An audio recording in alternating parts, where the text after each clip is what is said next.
किशनगढ़ गांव समझदार और पढ़े लिखे लोगों का तेजी से विकसित होता एक गांव है, जहां के लोग अपनी पढ़ाई और समझ का इस्तेमाल कर हर तरीके से अपने गांव में सब नई सुविधाएं लेकर आने की कोशिश करते रहते हैं। उसी एक कोशिश में गांव का प्रधान लोगों की सुविधा के लिए किशनगढ़ में बैंक खुलवाता है। आज के बाद किसी भी गांव वाले को पैसों की बचत या उन्हें चोरों से छुपा कर रखने की मेहनत नहीं करनी पड़ेगी।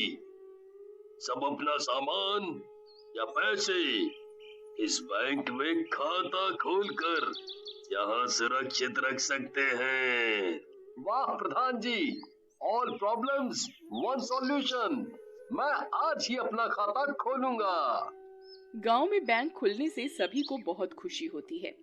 लोग खाता खुलाकर अपने सारे पैसे और गहने बैंक में जमा कराने लगते हैं, जिसके बारे में उनके गांव के पास ही रहने वाले नामचीन कल्लू चोर को पता चल जाता है। ऐसा गांव में नया बैंक खोले हैं और सबका पैसा गहने भी वहीं रखे हैं। वाह रे वाह कल्लू, ये तो सोने की मुर्गी अंडों की पूरी टोकरी के साथ खुद ही तेरी झोली में आकर बैठ गई रे। बैंक और उसके अंदर रखे सामान की चोरी के इरादे से कल्लू चोर बैंक के पास छुपकर बैठ जाता है और रात को अंधेरा गहराते ही बैंक का गेट तोड़कर अंदर घुस जाता है। ओए तेरी, ये तो बहुत बड़ा है रे। इधर मैं पैसे किधर ढूंढेगा। कल्लू गांव वालों का पैसा ढूंढने के लिए बैंक में जांच करते हुए इधर उधर घूमने लगता है। जिस बीच अचानक मौसम खराब होने की वजह से तेज बिजली कड़कने लगती है और बैंक की लाइट बंद हो जाती है। भगवान, तुमको हिस्सा देता हूँ ना, फिर क्यों कामा खराब करते हो। इतने अंधेरे में बिजली भगाना not fair, not fair. Bank में अंधेरा होने की वजह से कल्लू चोर को पैसों का लॉकर ढूंढने में दिक्कत होने लगती है, लेकिन वो फिर भी यहाँ से वहाँ घूमता हुआ सामान ढूंढता ही रहता है। तभी वो एक अलमारी से जा टकराता है, जिससे वो उसके ऊपर गिर जाती है और कल्लू चोर की वहीं मौत हो जाती है। जिसके अगले पल कल्लू चोर भूत बनकर अब उसी बैंक में रहने लगता है।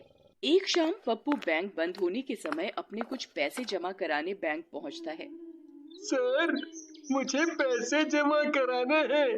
बैंक बंद करने से पहले कृपया मेरे पैसे जमा कर लीजिए। पप्पू के ऐसे बोलते ही बैंक का एम्प्लॉय अचानक अपनी जगह से उठकर वॉशरूम की तरफ भागने लगता है। अर्जेंट जाना है, थोड़ी देर रुको, वापस आकर जमा करता हूँ। एम्प्लॉय के कहने पर पप्पू वहीं उसका इंतजार करने लगता है, लेकिन तभी कल्लू भूत वहाँ आता है, जिसे देखकर पप्पू के चेहरे की हवाइयाँ उड़ जाती हैं।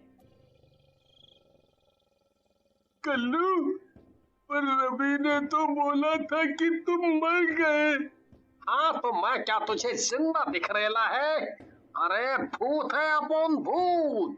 कल्लू भूत की बात सुनकर पप्पू डर से कांप जाता है, लेकिन वो कुछ कर पाता उससे पहले ही कल्लू भूत उसे उठाकर अपने साथ ले जाता है। उसी रात पप्पू की माँ अपने बेटे को ढूंढते हुए परेशान होकर गांव में घूम रही होती है। क्या करूं मैं इस लड़के का? कुछ पैसे जमा कराने बैंक क्या भेजा, ये तो उड़नछुई हो गया, जाने कहाँ गया होगा। काकी, आप इस समय यहाँ क्या कर रही हैं? सब ठीक? क्या बताऊं बेटा, शाम के समय पप्पू को कुछ पैसे जमा कराने बैंक भेजा था, लेकिन वो अभी तक घर वापस नहीं आया। आपको तो पता है कि उसे घूमना कितना पसंद है। क्या पता किसी दोस्त के साथ चला गया हो, आ जाएगा। रवि की बात मानते हुए पप्पू की माँ घर वापस चली जाती है, जिसके बाद दिन पर दिन बैंक में आखिरी आने वाले इंसान लगातार वहाँ से गायब होने लगते हैं। इसी तरह कुछ दिन बीतते हैं, लेकिन गांव के लोगों को उन आदमियों के अचानक गायब होने की वजह समझ नहीं आती। न जाने गांव पर कौन से ग्रह चढ़ गए हैं, दिन पे दिन आदमी गायब ही होते जा रहे हैं। मेरा पप्पू भी अभी तक वापस नहीं आया, ऐसा लगता है जैसे घर ही छोड़कर चला गया। ओए आलसी, पूरा दिन बिस्तर तोड़ता रहता है, कुछ काम कर लिया कर।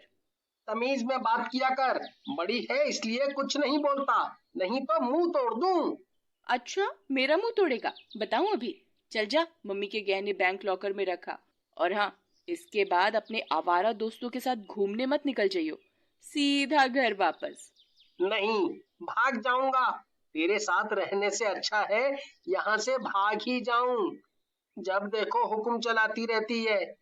अपनी बहन से नोक झोंक करते हुए पंकज गहने लेकर बैंक की तरफ चलने लगता है। बैंक पहुंचकर वो देखता है कि वहां कोई नहीं है, बैंक पूरा खाली है। तो उसे कुछ अजीब लगता है। वो बैंक के एम्प्लॉय को आवाज लगाने ही वाला होता है, तभी उसे अपने पीछे किसी की आवाज सुनाई देती। कल्लू चोर नहीं, भूत, बचाओ, कोई मुझे बचाओ, बचाओ। क्यों इतनी चीखम चिल्ली कर रहा है? तुझे मांगता था कि तू अपनी बहन से बचकर कहीं गायब हो जाए, तो ले, मैं तेरी मदद करने को आ गया। नहीं, मुझे कहीं नहीं जाना, मुझे मेरी बहन के पास ही रहना है। प्लीज मुझे जाने दो। देख रहे पंकज, यहाँ कुछ भी होने को पॉसिबल है, पर वापस जाना ये थोड़ा गड़बड़ी है। वो अपन नहीं कर सकता। नहीं कल्लू, मैंने आज तक कभी तुम्हारे साथ कोई बुरा व्यवहार नहीं किया, तो तुम्हारी मुझसे क्या दुश्मनी? दुश्मनी तो अपनी किसी से भी नहीं, पर करना पड़ेगा रे, मजबूरी है। इस पर कल्लू भूत पंकज को पकड़कर अपने साथ ले जाने लगता है कि बैंक के बाहर से गुजर रहा गांव का प्रधान पंकज के चिल्लाने की आवाज सुनकर बैंक के अंदर पहुंच जाता है और कल्लू चोर को पंकज के साथ दीवार के पास से गायब होते हुए देख लेता है। कल्लू भूत और आदमियों के गायब होने की सच्चाई जानने के बाद प्रधान तुरंत बैंक से बाहर निकलकर सभी गांव वालों को एक जगह इकट्ठा करता है और उन्हें सारी बात बताता है, जिसे सुनकर सब हैरान रह जाते हैं। मेरा भाई, मैंने उसे बैंक भेजा ही क्यों? पता नहीं वो भूत उसके साथ क्या करेगा। मुझे मेरा भाई वापस चाहिए। सिर्फ पंकज ही नहीं, हमें गांव से गायब हुए सब आदमियों को बचाना है। पता नहीं उस भूत ने उनके साथ क्या किया, क्या नहीं। पर हम भूत का सामना कैसे कर सकते हैं? इस पर सब लोग सोच में पड़ जाते हैं। कुछ देर सोच विचार करने के बाद प्रिया के दिमाग में एक आइडिया आता है, जिसे सुनकर सब गांव वाले हाथों में मशाल लेकर बैंक के सामने पहुंच जाते हैं और जोर जोर से चिल्लाकर कल्लू भूत को आवाज लगाने लगते हैं, जिस पर कल्लू भूत शोर सुनकर बैंक से बाहर निकल आता है। काय को इतना हंगामा मचा रखा है? कल्लू, हमें मेरा भाई और बाकी सब गांव वाले वापस चाहिए। अगर तुमने उन्हें कुछ भी किया तो मैं तुम्हारे घर को आग लगा दूंगी, जिसमें तुम्हारी पत्नी और बच्चे भी जलकर मर जाएंगे। नहीं नहीं, मेरी पत्नी को कुछ नहीं करने का, इसमें उसका कोई कसूर नहीं होने का। और मैं भी ऐसा सब अपने मनीच से नहीं कर रहा है रे, मैं खुद इधर फंसा हुआ है। मुझे रवि ने कैद करके ये सब करने को बोला। कल्लू भूत की बात सुनकर सब हैरान रह जाते हैं और तभी भीड़ से बाहर निकलकर भागने की कोशिश कर रहे रवि को पकड़ लेते हैं। जब बैंक में चोरी करते हुए अपन अलमारी के नीचे दबने से मरा, तभी ये रवि वहां आया और इसने मेरी बॉडी को ना जाने कौन से मंत्रों में कैद किया कि अपन को मुक्ति ना मिली और मैं इसकी कैद में फंस गया। फिर इसने जैसा बोला मैंने किया। इसको बोले तो उन सब पर कोई तो एक्सपेरिमेंट करने का था।